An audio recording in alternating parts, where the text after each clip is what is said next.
Assalamualaikum warahmatullahi taala wabarakatuh. Waalaikumsalam warahmatullahi wabarakatuh. Kita pada hari ini yang berbahagia ini kedatangan tamu dari Ustadz M. Nasir. Beliau adalah lulusan S2 dari University Zainal Abidin dari Terengganu, Malaysia. Pada hari ini kita akan mewawancarai Pak M. Nasir MA masalah tentang karakter anak ataupun karakter moral anak didik. Okey. Langsung saja saya Bustanul Abidin melalui channel Pak Danul sama-sama akan kita membahas masalah pendidikan karakter anak. Silakan kepada Bapak M. Nasir, kami persilakan untuk menyampaikan dulu singkat penjelasan dari masalah dengan karakter anak. Bismillahirrahmanirrahim. Assalamualaikum warahmatullahi wabarakatuh. Waalaikumsalam warahmatullahi taala wabarakatuh. Alhamdulillahirabbil alamin wassalatu wassalamu ala sayyidina Muhammad wa ala alihi wa ashabihi ajma'in. Asyhadu an la ilaha illallah wahdahu la syarikalah wa asyhadu anna Muhammadan abduhu wa rasuluh. Allahumma salli wa sallim ala sayyidina Muhammad wa ala alihi wa ashabihi ajma'in. Amma ba'du fa ya ibadallah ittaqullaha haqqa tuqatih wa la tamutunna illa wa antum muslimun. Terima kasih yang tak terhingga kepada Bapak Bustanul SPDI yang telah bersedia mengundang saya pada pagi yang berbahagia ini dalam rangka kita melihat bagaimana perkembangan situasi terkini terutama mengenai dengan akhlak remaja kita yang ada di Indonesia, khususnya di daerah kita Aceh yang tercinta ini. Jadi semakin hari akhlak peserta didik termasuk remaja kita terutama di kalangan anak-anak, setiap hari kita lihat moralnya semakin rusak, semakin merosot Bapak Ustadz Abidin. Jadi daripada itu sebenarnya kan anak ini merupakan amanah yang diberikan oleh Allah Subhanahu wa taala kepada ibunda dan ayahandanya untuk dijaga. Apabila beliau mampu menjaga amanah Allah, maka nanti di yaumil mahsyar akan menjadi aset yang sangat berharga bagi kedua orang tuanya, baik di dunia ini hingga nanti kelak di yaumil mahsyar.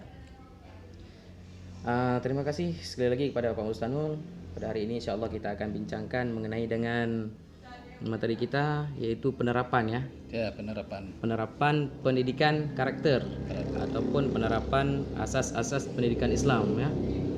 Jadi kita selaku umat Islam ini berbicara dengan asas ataupun undang-undang ataupun metode juga merupakan salah satu bahagian daripada asas pendidikan Islam. Ini tidak terlepas dari Al-Qur'an.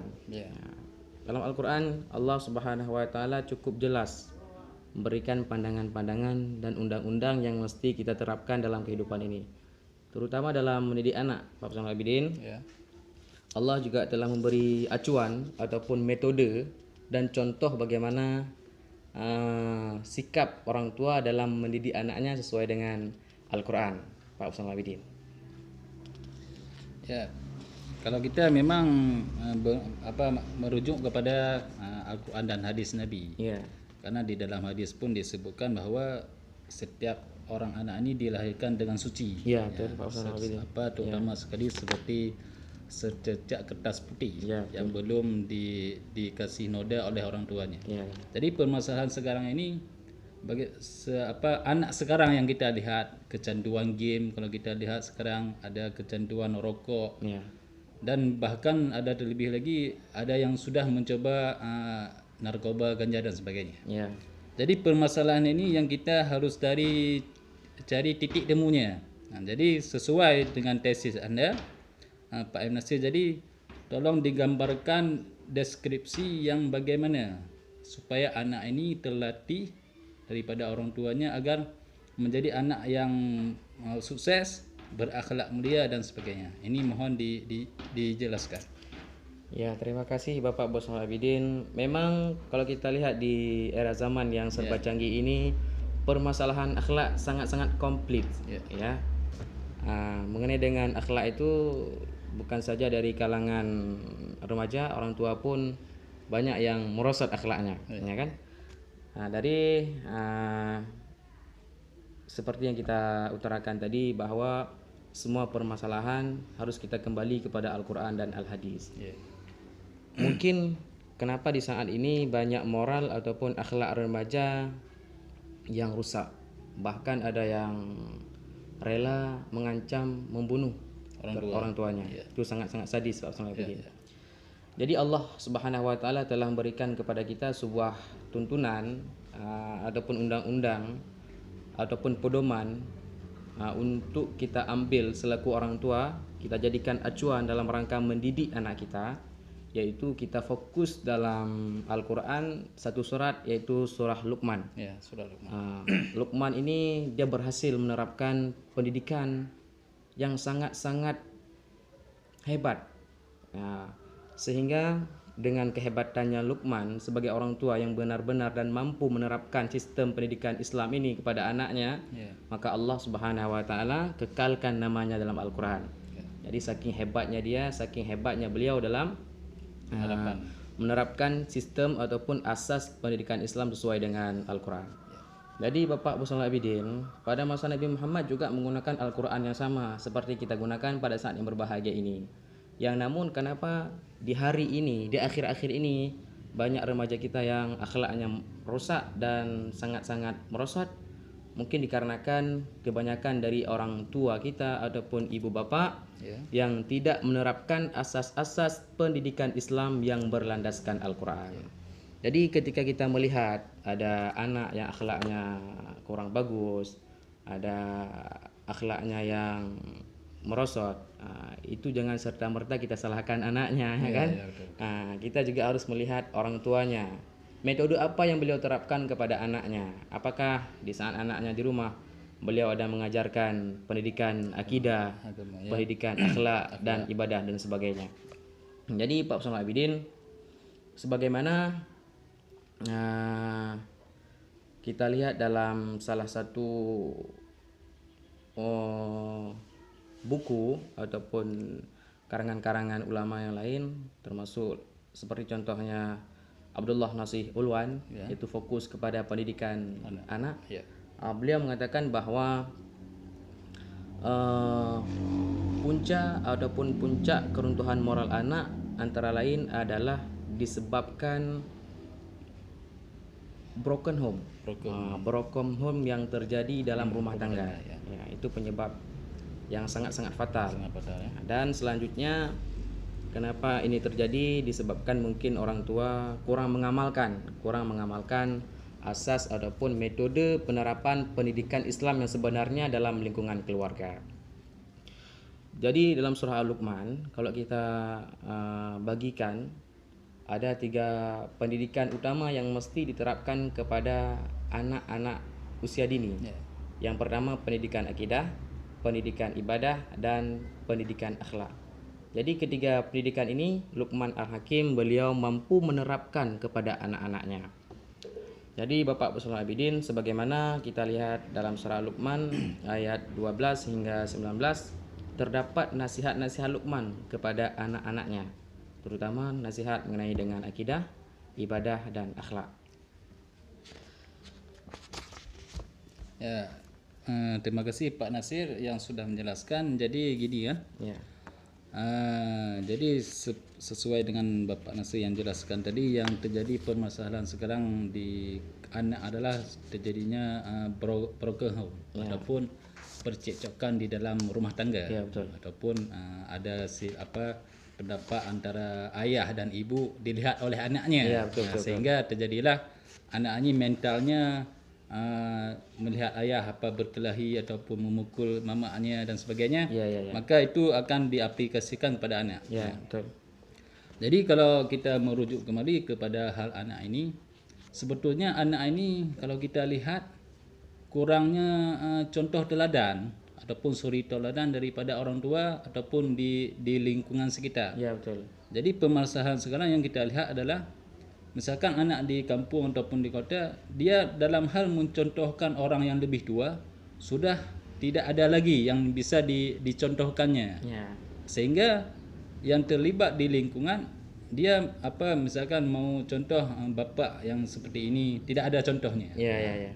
Jadi krisis di lingkungan kita ini adalah membentuk contoh teladan bagi anak. Ya. Jadi bagaimana menurut Pak Nasir ini yang sudah meneliti perkembangan anak di Kota Padang ini terutama sekali ya. Ya, di Kecamatan Bubon secara umum ya. Di Kecamatan Bubon secara umum. Ya. Jadi bagaimana kita mencetakkan anak ini ataupun kepada orang tua memberikan contoh teladan yang baik bagi anak.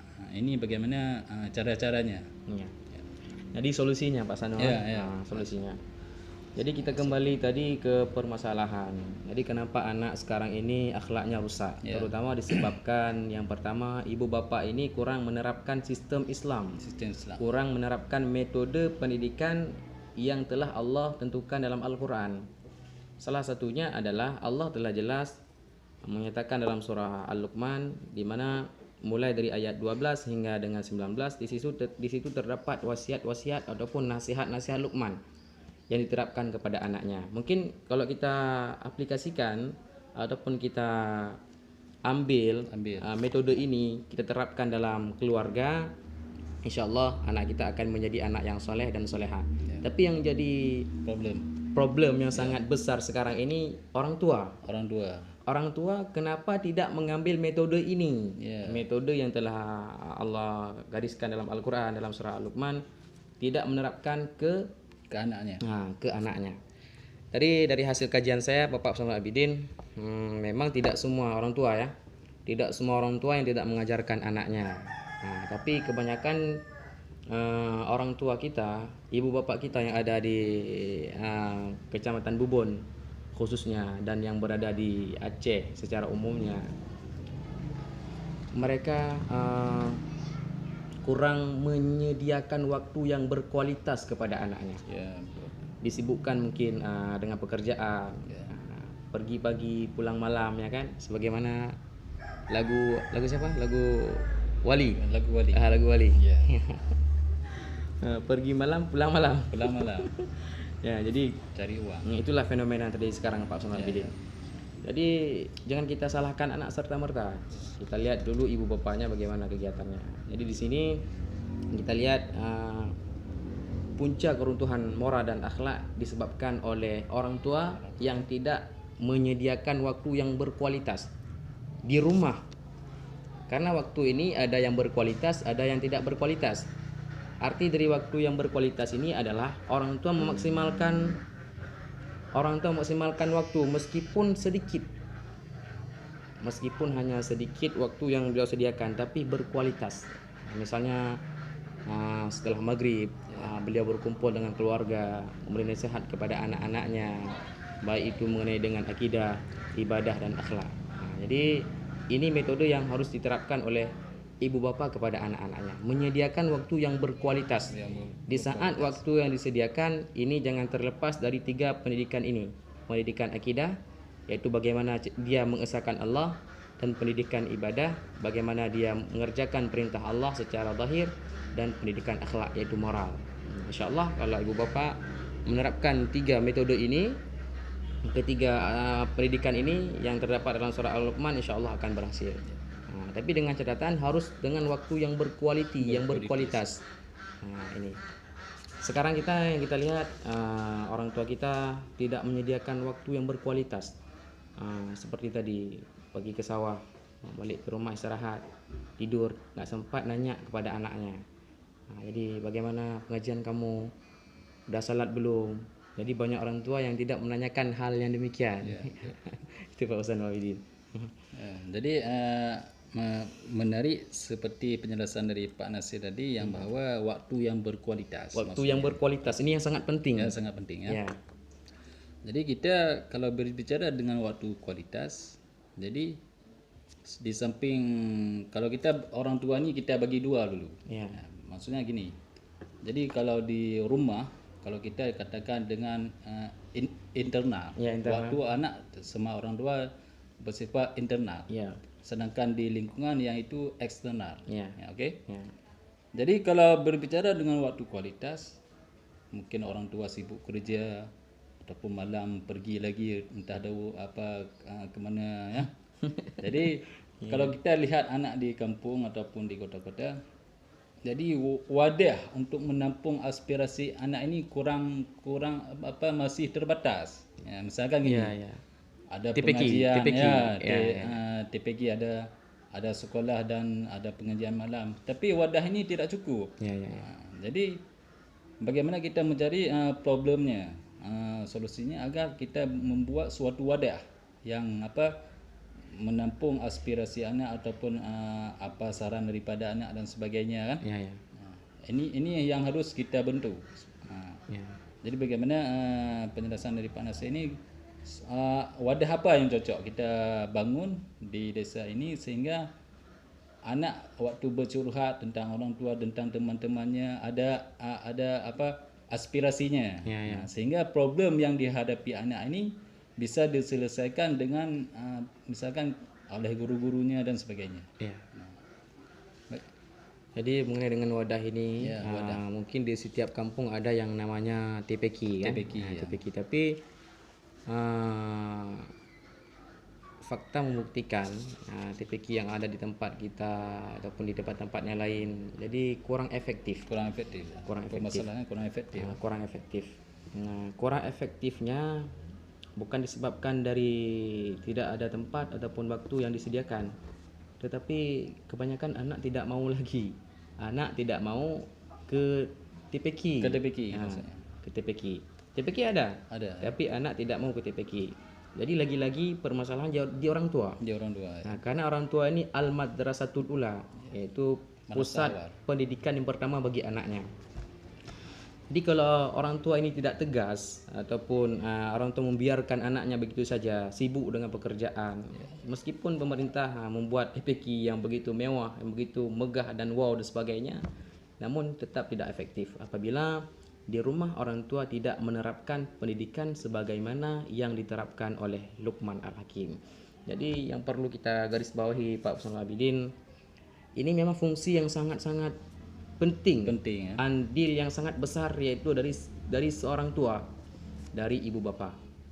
Nah, seperti Pak Husnul katakan tadi kan, di kita ini di Aceh terutama di Kecamatan Bubon, banyak di orang tua yang sibuk bekerja. Ya, betul. Padahal Nabi kita sudah memberi tuntunan kan. Beliau juga ada waktu bekerja, ada juga waktu beribadah, dan ada juga waktu beristirahat. Tapi kita telah jauh dari apa yang digambarkan oleh Nabi, sikap yang ditonjolkan oleh Nabi, baik itu ibadahnya, istirahatnya, dan bekerja. Kita ini tidak, Pak Husnul Abidin. Kita bangun pagi, bekerja sampai malamnya kita baru pulang. Padahal Rasulullah telah memberi kepada kita beberapa contoh yang beliau terapkan kepada keluarganya, yaitu beliau juga beribadah sama seperti kita. Beliau juga ada waktu istirahat, ada waktu untuk mendidik anaknya, dan ada juga waktu beliau bersosial dengan masyarakat yang lain. Jadi kalau ibu bapak saat ini hanya orientasinya harta, maka ini sangat susah dan sulit untuk dibentuk moral ataupun akhlak anak di zaman yang serba komplit permasalahan ini, Pak Husnul Abidin. Jadi kesimpulannya, memang ibu bapak sekarang ini harus ikut andil dalam mencerdaskan kehidupan bangsa, baik di segi akidah, ibadah, dan akhlak. Ini yang pertama sekali adalah orang tua. Jadi kesimpulannya kayak gini, untuk penerapan surah Al-Luqman ini berhasil, harus kita buat wadah penampungan bagi orang tua. Penampungan.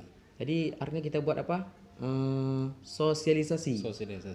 Kita kumpul orang tua, kita buat satu wadah, kita berikan sosialisasi kepada orang tua, metode pendidikan yang seperti apa yang bagus diterapkan kepada anaknya, dan pendidikan apa saja yang mesti diterapkan kepada anaknya di saat beliau berada di rumah, dan bagaimana menyediakan waktu yang berkualitas kepada anaknya untuk menerapkan sistem ini. Jadi insya Allah kalau ini berjalan, kita berikan sosialisasi kepada orang tua, insya Allah ini akan berjalan. Jadi ini surah Al-Luqman ini kita fokuskan kepada orang tuanya. Jadi setelah orang tua ini berhasil mengamalkan ini, insya-Allah akhlak anak akan lebih baik. Ya. Jadi menarik dari tesis Anda tentang apa pendidikan karakter ini ya. Ya. Jadi selama Anda selama Pak Nasir meneliti ataupun riset di desa apa terutama sekali di Kecamatan Bubun ini. Jadi problem solving yang ditemukan di setiap desa ini terutama sekali yang sudah Pak Nasir riset ataupun turun ke lapangan, ke rumah-rumah menjumpai orang tua itu sendiri ya. Ya, ya. Jadi permasalahannya waktu dipaparkan masalah anak, sebetulnya yang banyak sekali ditemukan di terhadap ibu bapanya di rumah, apa-apa saja yang dijelaskan oleh orang tua, sehingga pemunculan permasalahan ini terhadap bandel anak, tidak mau ngaji, tidak mau sekolah dan sebagainya. Ini harus kita cari solusinya, titik temunya, titik permasalahannya apa. Ini mohon dipaparkan oleh Pak Nasir sehingga kita ini ataupun di dunia medsos ini kita bisa cari solusi bersama-sama. Jadi sesuai dengan hasil interview saya dengan orang tua, informan ataupun orang tua waktu saya jalankan kajian ini. Jadi kebanyakan dari mereka tidak faham apa itu akidah, apa itu pendidikan ibadah, bagaimana cara penerapannya. Jadi kalau kita lihat mereka tidak faham, bagaimana mereka terapkan kepada anaknya. Itu permasalahannya. Itu permasalahan. Makanya saya bilang tadi kita harus sediakan satu tempat, kita berikan sosialisasi kepada mereka bagaimana sistem pendidikan yang mesti diterapkan kepada anaknya. Nah itu. Nah ini seperti pengalaman yang saya alami. Ada sebahagian orang tua dari kalangan kita ini yang tidak faham apa itu rukun iman, tidak faham apa itu rukun Islam. Itu sangat-sangat fatal Pak Pusat Labidin. Apalagi kita ini berada di Aceh ya. Aceh Serambi Mekah kan, yang dikenal dengan syariat Islamnya yang begitu kental kan. Tapi ada juga sebahagian di antara kita yang belum faham mengenai dengan pendidikan anak. Jadi kedepannya mudah-mudahan kita bermunajah kepada Allah. InsyaAllah apabila Allah beri kesempatan, kita akan buat wadah ataupun tempat sosialisasi untuk kita berikan gambaran mengenai pendidikan yang seharusnya diterapkan kepada anak-anaknya. Jadi nanti kita fokus ke surah Luqman ini, karena Luqman merupakan seorang yang berhasil menerapkan ketiga pendidikan ini. Jadi waktu saya interview kemarin, ada yang pergi ke sawah, 2 hari saya datang ke rumah, ada yang sibuk kebun karet dan sebagainya. Jadi memang kalau kita lihat di lapangan, fakta membuktikan bahwa memang sedikit sekali waktu yang berkualitas yang ibu bapak sediakan untuk anaknya ketika mereka berada di rumah. Apalagi kan lingkungan kita begitu padat dan banyak keadaan-keadaan ataupun hal-hal yang negatif yang dilihat dan diikuti oleh anak-anak kita. Jadi terutama memang harus ibu bapak ini. Kalau kita berbicara tetap kembali kepada ibu bapak juga. Jadi gini ya. Jadi permasalahannya kompleks. Sangat kompleks ya. Karena kita melihat bahwa memang orang tua ini adalah sumber ilmu yang pertama. Kalau yang Pak Nasir jelaskan tadi, yang bahwa sudah diriset ke orang tua, ada yang sebagian orang tua yang tidak mengerti tentang masalah ilmu-ilmu rukun Islam, rukun iman dan sebagainya. Berarti ini adalah pendidikan orang tua yang maaf kita bilang kurang berkualitas. Itu maksudnya. Jadi kita memang tidak permasalahan dengan waktu yang telah lalu. Mungkin ada orang tua yang ada alasan tidak sekolah karena jauh, tidak ada kereta dan sebagainya kan. Kita fokus adalah masa zaman sekarang. Jadi ini adalah permasalahan yang sangat kompleks. Jadi kalau kita cari titik temunya, bagaimana kita membuat anak-anak sekarang ini berinovasi. Maksudnya dalam hal penerimaan ilmu agama ini harus sangat berkualitas. Jadi bagaimana kalau kita menerapkan ada sebagian anak cuma membaca Iqra membaca Al-Quran saja, tapi untuk masuk pesantren ini sudah ada penurunan. Dalam hal ini bagaimana Pak Nasir melihat antusias anak untuk masuk ke pendidikan agama Islam, terutama sekali adalah pesantren ataupun sekolah dan sebagainya, ini masih sangat menurun sekali. Jadi bagaimana caranya kalau kita mengaji anak ini supaya dia memang aktif di lingkungan masyarakat, di lingkungan keagamaan. Ya, jadi kalau kita berbicara Aceh itu tidak terlepas dari pesantren, Ya, dari pondok pesantren. Pondok pesantren Dayah. Kalau Dayah. kita bilang sini Aceh Dayah. Dayah. Dayah. Di Aceh ini cukup banyak dayah. Ya. Mulai dari dayah yang terdaftar di tingkat provinsi dan juga TPA yang memang tujuan kita buat TPA ini ataupun wadah dan pesantren ini tidak lain hanya untuk mendapatkan ridha Allah. Ya, ridha. Itu semata-mata untuk mendapatkan ridha Allah Subhanahu wa taala. Tapi di samping itu, kita kembali lagi tujuannya adalah untuk mencerdaskan kehidupan bangsa. Ya. Tapi kenapa sekarang banyak penurunan kan? Ya, penurunan. Ada sebahagian besar anak-anak tidak mau lagi ke pesantren. Ya. Ini dikarenakan Gimana? kecanduan. Kecanduan ya. Ada kecanduan dengan game online. Ya, itu permasalahan. Ada yang judi online dan sebagainya.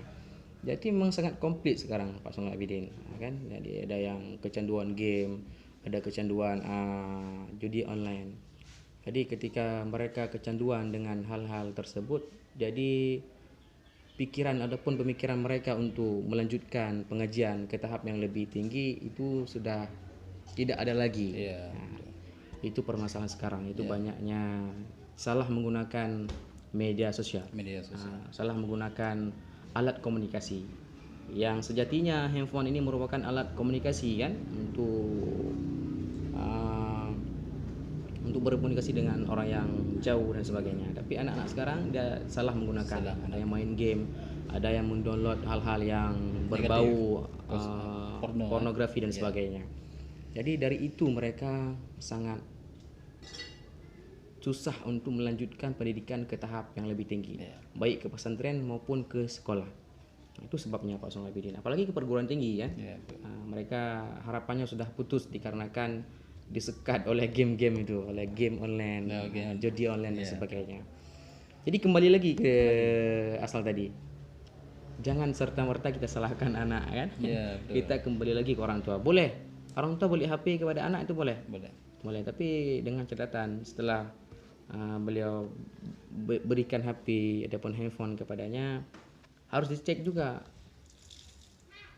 Dia minta dalam sebulan ataupun seminggu sekali dia cek itu HP, ya kan? Dia cek galerinya, apalagi download apa, kita harus cek.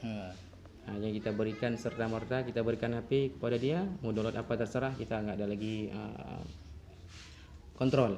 Kontrol. Nggak ada lagi pengawasan. Jadi itulah Pak Sonal Abidin, kita tidak tahu bagaimana yang harus kita bicarakan lagi karena ini memang sudah komplit. Tapi insya Allah solusi yang sangat besar adalah kita